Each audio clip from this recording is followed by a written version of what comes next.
So, meron naman tayong pagkakalibangan dito sa bahay pag walang ginagawa. So, yan.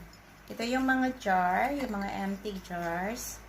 Yan. So, I have plenty of empty jars because this is the empty jars from pickles. So, now, I'm going to do like this. So, this is the one, the first one that I got.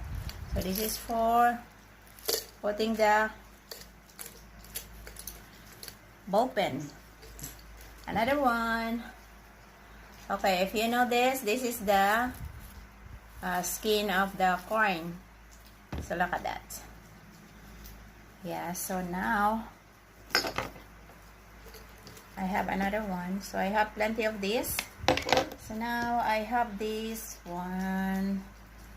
I will rope another one and